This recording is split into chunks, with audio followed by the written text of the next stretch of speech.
Dengan tetap berdiri kita akan menaikkan doa epiklesis, memohon Roh Kudus menolong kita. Di hari Pentakosta yang khusus ini, kita menaikkan doa epiklesis yang istimewa pula. Dengan tetap berdiri dan tangan seperti ini, ucapkan, Spirit of the living God, Spirit of the living God, fall fresh on me, fall afresh on me, break me, break me, melt me, melt me, mold me, mold me, and fill me. and fill me. Spirit of the living God, Spirit of the living God, fall fresh on me. fall afresh on me. Amin. Amen. Silakan duduk kembali, saudara.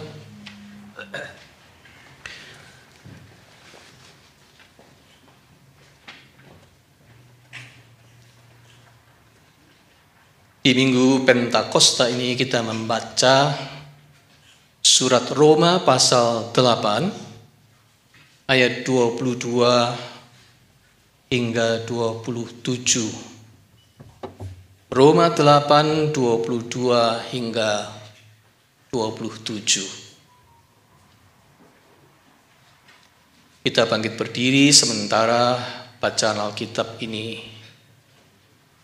dibacakan. Sebab kita tahu bahwa sampai sekarang segala makhluk sama-sama mengeluh dan sama-sama merasa sakit bersalin. Dan bukan hanya mereka saja, tetapi kita yang telah menerima karunia sulung roh, kita juga mengeluh dalam hati kita sambil menantikan pengangkatan sebagai anak, yaitu pembebasan tubuh kita. Sebab kita diselamatkan dalam pengharapan. Tetapi pengharapan yang dilihat bukan pengharapan lagi. Sebab bagaimana orang masih mengharapkan apa yang dilihatnya? Tetapi jika kita mengharapkan apa yang tidak kita lihat, kita menantikannya dengan tekun.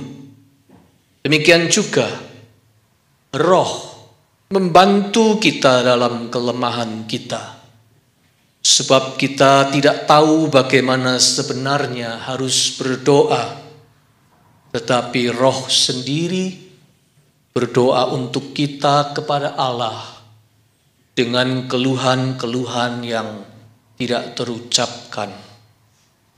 Dan Allah yang menyelidiki hati nurani mengetahui maksud Roh itu, yaitu bahwa ia sesuai dengan kehendak Allah berdoa untuk orang-orang kudus. Demikianlah pembacaan Alkitab. Berbahagialah kita yang mendengar firman Allah dan memeliharanya. Haleluya.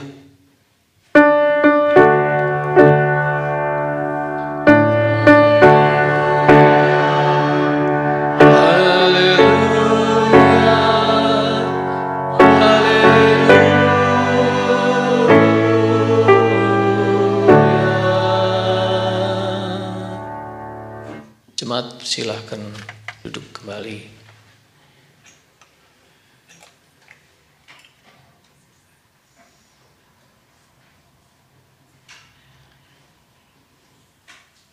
Kita semua pernah jadi anak kecil, bukan?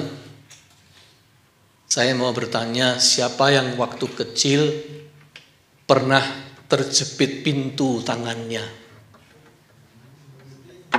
Siapa yang pernah waktu kecil?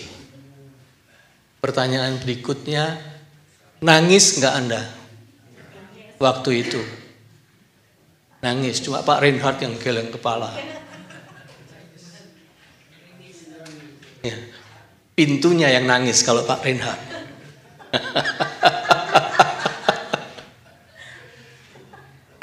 Baik, saudara-saudara,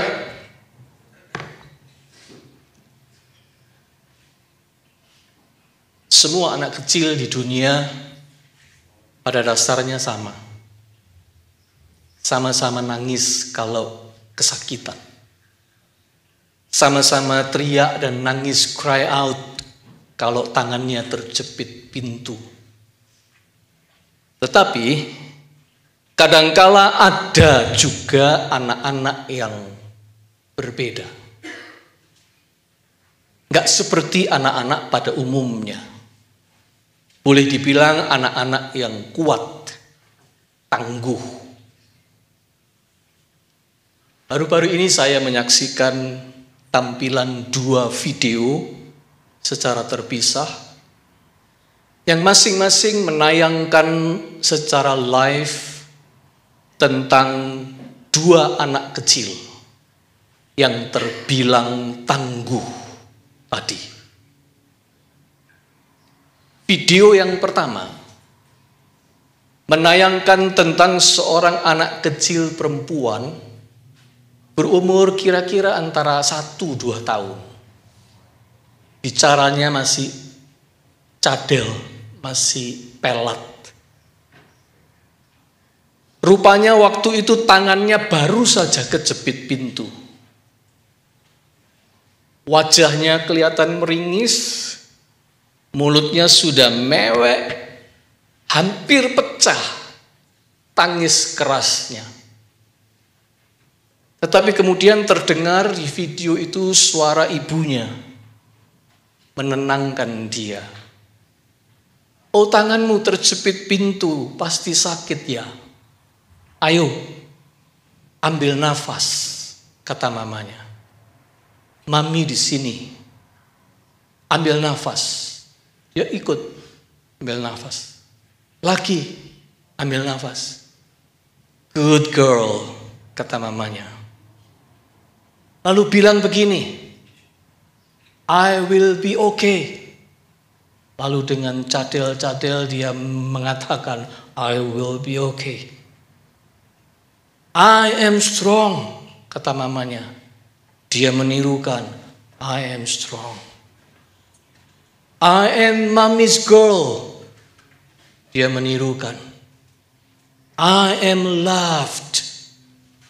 Dia menirukan, I am loved. Kemudian terlihat wajahnya yang manja. Lalu dia menempel di pelukan ibunya. Pecah tangisnya tidak jadi. Walau ada lelehan air mata di pipinya. Komentar saya dalam hati, anak yang tangguh ini. Jepit pintu 1-2 tahun, bisa berjuang untuk tidak menangis keras. Tangguh. Video kedua tentang anak lelaki umur antara 7-9 tahun. Kepalanya gundul akibat kemoterapi.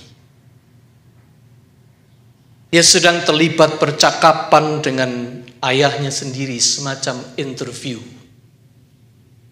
Ayahnya bertanya, apakah kamu marah pada Tuhan?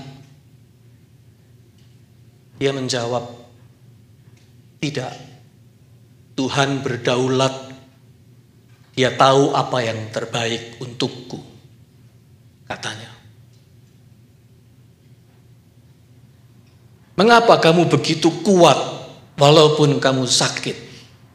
Tanya ayahnya. Lalu anak itu menjawab dengan tegas, Tuhan menciptakan aku spesial. Aku anak yang istimewa, katanya. Ayahnya menyambung, yes, you are. You are special. Lalu ayahnya bertanya lagi, apakah kamu tidak pernah mengeluh kepada Tuhan? Dan bertanya, why me? Ayahnya bertanya dengan mata berkaca-kaca. Lalu anak itu menjawab, ya, aku pernah mengeluh, terutama jika aku in pain. Tetapi aku punya jawabannya. Aku memang spesial. Aku kuat. Lebih baik aku yang mengalaminya daripada dia menyebutkan nama kedua adiknya. Ayahnya tidak kuasa menahan lelehan air mata. Lalu berkata, "Aku sungguh berharap diriku yang sakit, bukan kamu." Kemudian anak lelaki itu menjawab, "Tidak mengapa, aku akan baik-baik saja. Aku kuat, ayah." Lalu mereka pun berpelukan. Menyaksikan video itu saya terharu dan berkata dalam hati, sungguh anak yang luar biasa tangguh.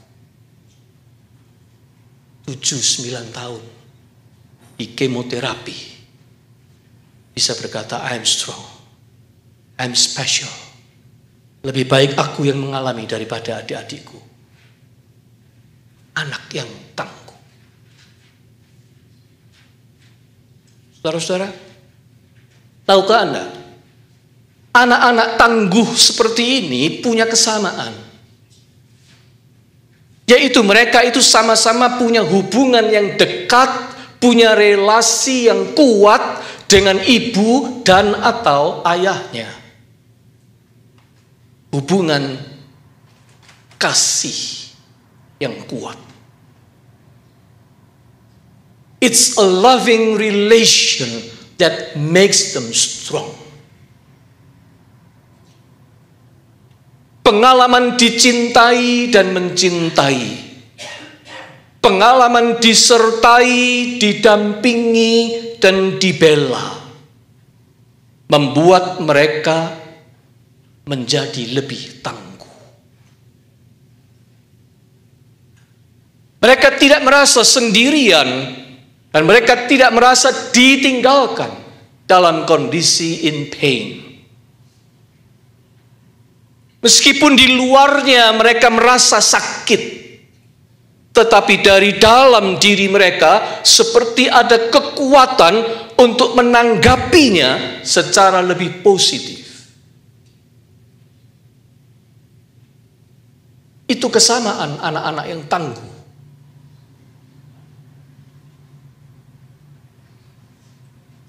Saudara sekalian, tidak mudah menjelaskan siapa Roh Kudus itu dan bagaimana Roh Kudus itu berperan di dalam hidup kita. Tetapi kedua kisah video tadi bisa menjadi ilustrasi yang menolong kita, at least untuk menjelaskan salah satu aspek dari pekerjaan Roh Kudus di dalam diri kita, yaitu sebagai pendamping, pembela, advocate.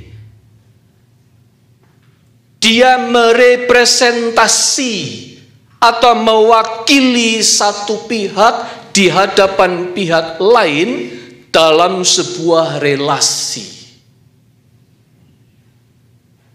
Contohnya di dalam Yohanes 15 ayat 26 yang tadi kita baca di berita anugerah, dikatakan, "Jikalau penghibur yang akan kuutus dari Bapa datang, yaitu Roh kebenaran yang keluar dari Bapa, ia akan bersaksi tentang aku," tentang Yesus. Artinya apa? Artinya Roh Kudus itu mewakili Allah Bapa.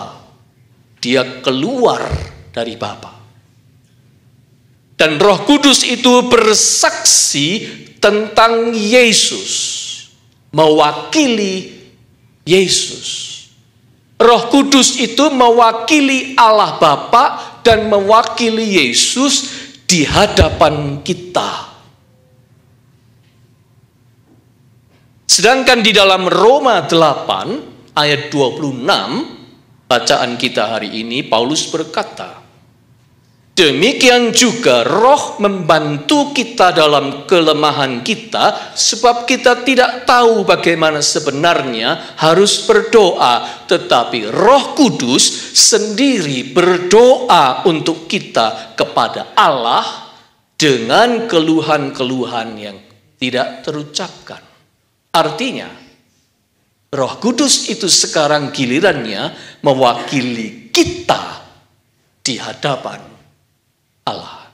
Anda lihat dua itu perannya.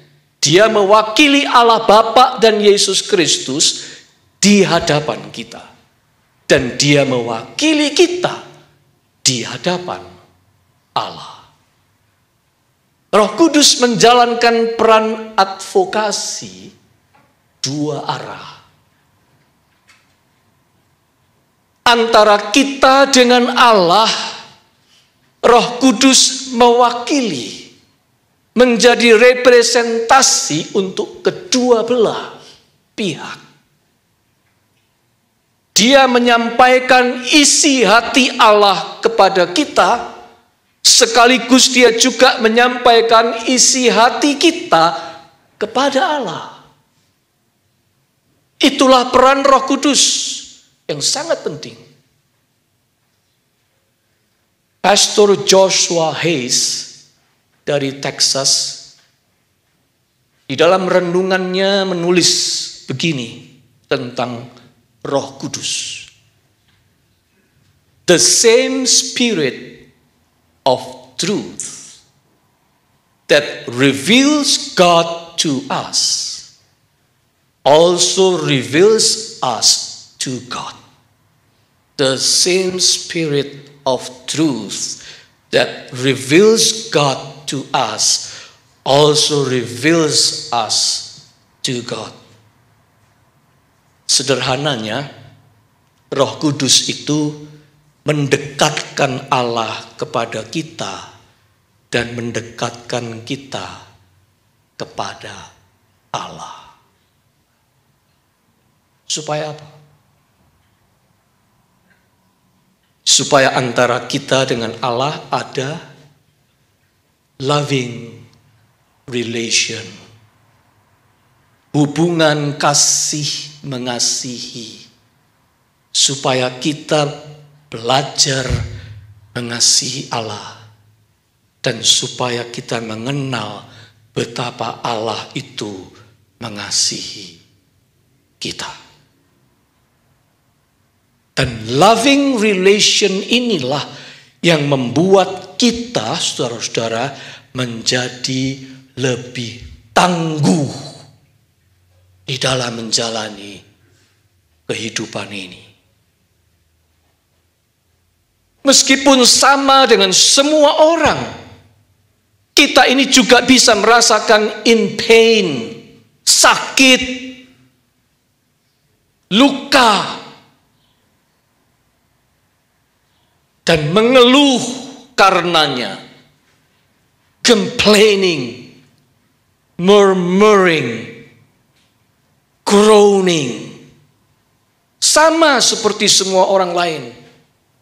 Kita ini bisa in pain dan groaning karena itu. Sama seperti semua anak kecil di dunia, jika terjepit pintu tangannya bisa menangis keras. Semua orang di dunia ini juga termasuk kita juga bisa mengeluh kesakitan apabila satu keinginan atau harapan kita tidak tercapai. Kita mengeluh, bukan? Dua, apabila ada kejadian buruk atau yang tidak nyaman menimpa kita, kita mengeluh.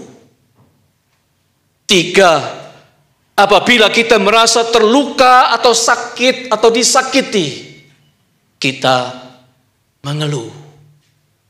Empat, jika kita merasakan tekanan atau beban hidup yang terasa berat, kita mengeluh, in pain.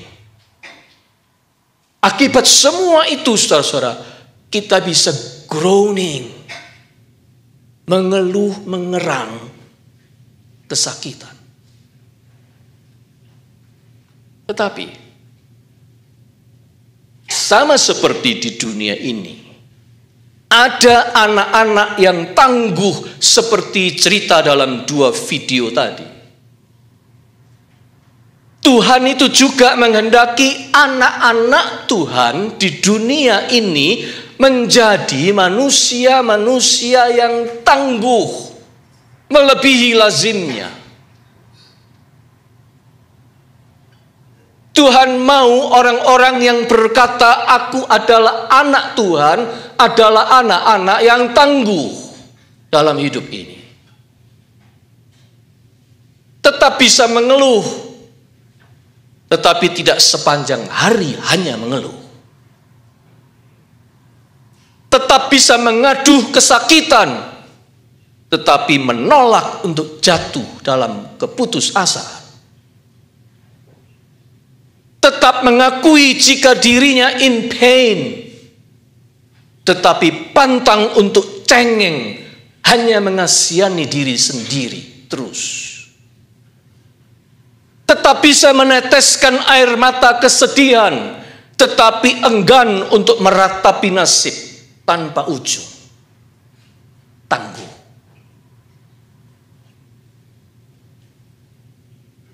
Tuhan menghendaki anak-anak Tuhan di dunia ini tangguh. Sekalipun menahan derita, tetap tabah.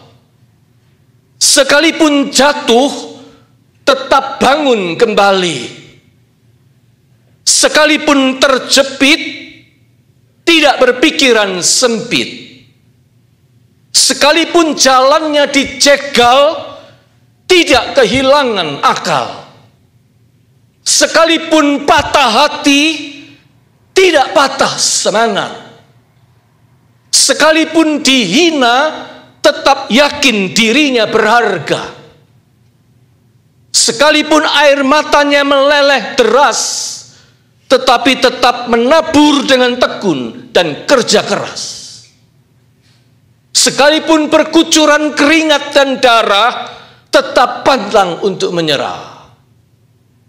Sekalipun tak kuasa lagi mengucap doa, karena tidak tahu lagi bagaimana harus berdoa, tetap percaya bahwa semua gelisahnya, semua resahnya, semua desahnya tetap menjadi sebuah doa tersendiri.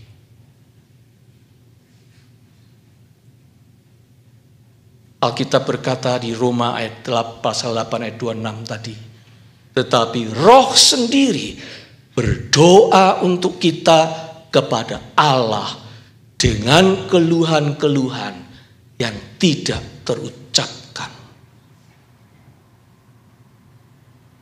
Ketika Anda dan saya tak mampu dan tak kuasa lagi berdoa, gak tahu mesti ngomong apa, bahkan keluh kesahmu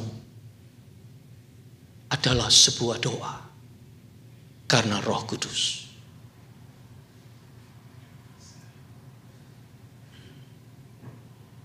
Eugene Peterson di dalam terjemahan Alkitab The Message untuk ayat 26 Roma 8 menerjemahkan begini. If we don't know how or what to pray, it doesn't matter. He, Holy Spirit, does our praying in and for us, making prayer out of our wordless sighs or aching groans.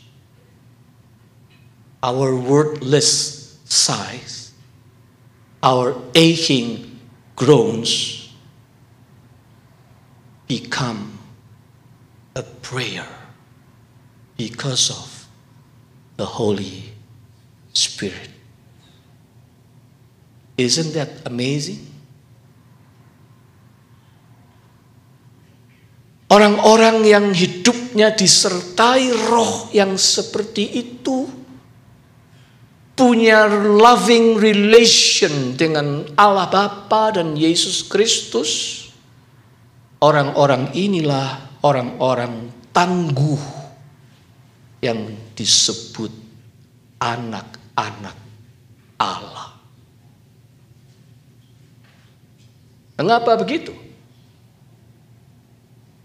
Karena hati mereka melekat pada Allah. Karena jauh di dalam hati mereka, mereka tahu bahwa dirinya tidak ditinggalkan sendirian. Karena ada loving relationship yang membungkus mereka dengan kuatnya, melebihi segala kesukaran dan tantangan yang mereka hadapi. Loving relation itu lebih kuat daripada pain yang mereka rasakan.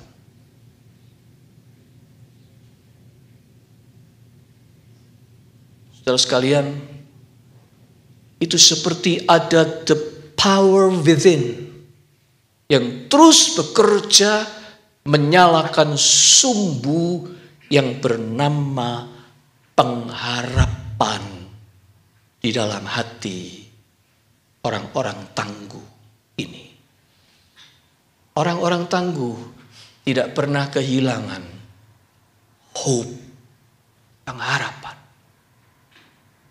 Di dalam hatinya ada sumbu pengharapan yang terus dinyalakan oleh the power of the Holy Spirit. Saudara sekalian, orang Kristen itu, kata Paulus, secara keseluruhan mengalami 3 tahap di dalam dirinya. Pertama, dipanggil. Artinya diambil, dipungut menjadi anak-anak Allah. Dipanggil. Yang pertama. Kedua, dibenarkan. Artinya diberi status anak-anak Allah. Setelah dipungut, diberi status anak-anak Allah. Dibenarkan. Yang kedua. Yang ketiga, dimuliakan. Artinya, diangkat, dijadikan anak-anak Allah yang serupa dengan Yesus. Disempurnakan utuh, tidak bercela, tanpa rasa sakit lagi, dan tanpa kelemahan. Tubuhnya dan jiwanya mulia dan kekal sampai di sorga. Itu namanya dimuliakan. Tahap ketiga. Nah, selama kita hidup di dunia ini, baru yang pertama dan yang kedua yang sudah applied pada kita. Anda dan saya ini sudah dipanggil dan sudah dibenarkan. Tetapi kita belum dimuliakan. Jadi pertanyaannya, apakah kita ini sudah diselamatkan? Karena proses selamat atau keselamatan itu meliputi 3 tahap tadi. Dipanggil, dibenarkan, dan dimuliakan. Jadi pertanyaannya sekarang adalah, apakah Anda dan saya sudah diselamatkan? Sudah atau belum? Jawabannya ialah sudah dan belum. Paulus menyebut kita ini diselamatkan dalam pengharapan. Ayat 24. antara sudah dan belum. Tahap 1 dan 2 sudah. Tahap 3 belum.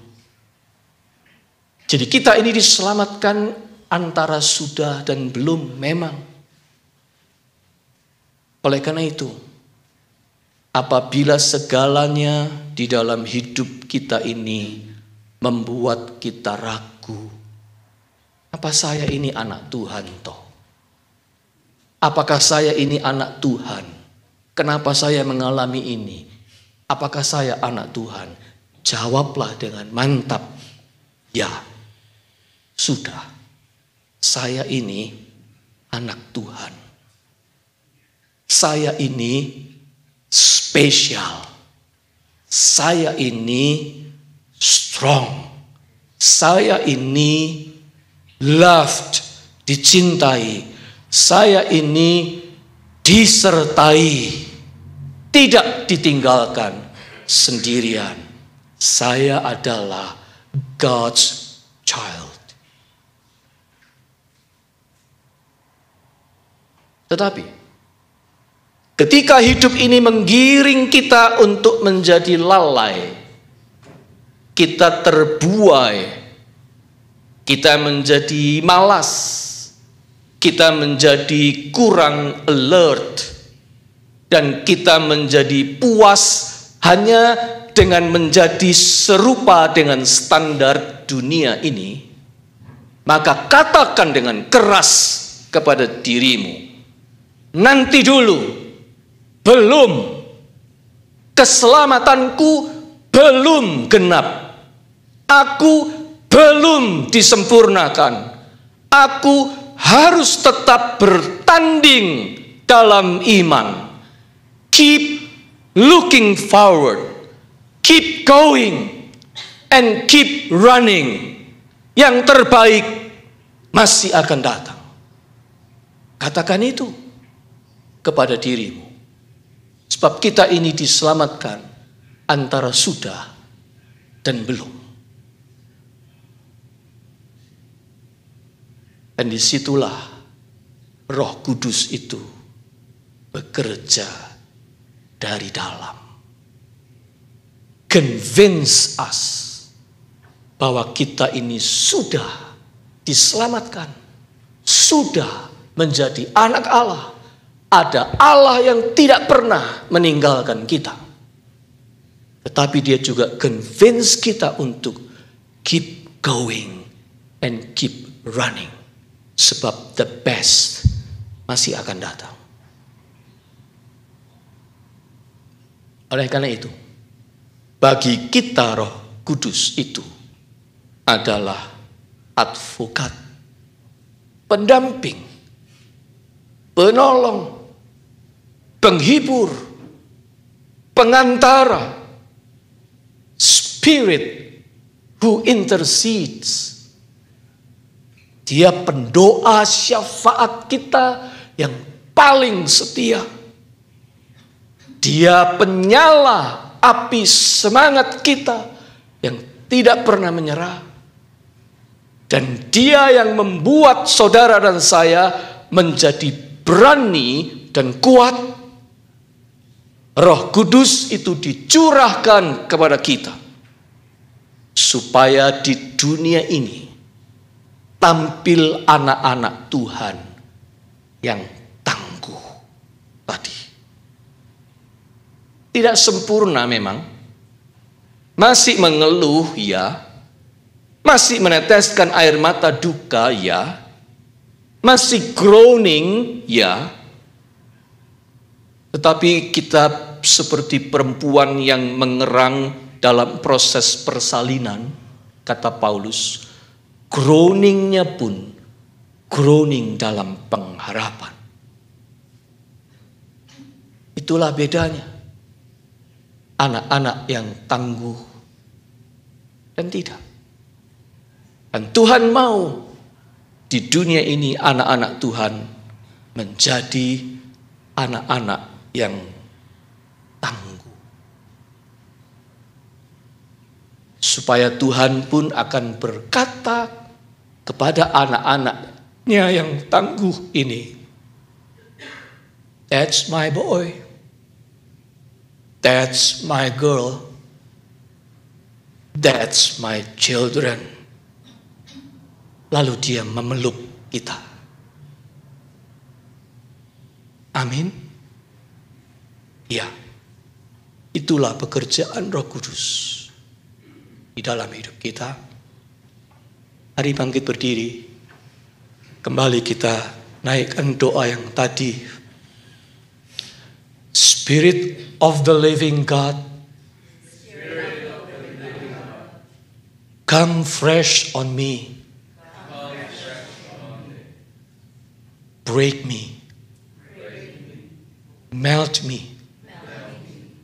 Mold me. And fill me. Spirit of the living God, fall fresh on me. Amin. Silakan duduk kembali.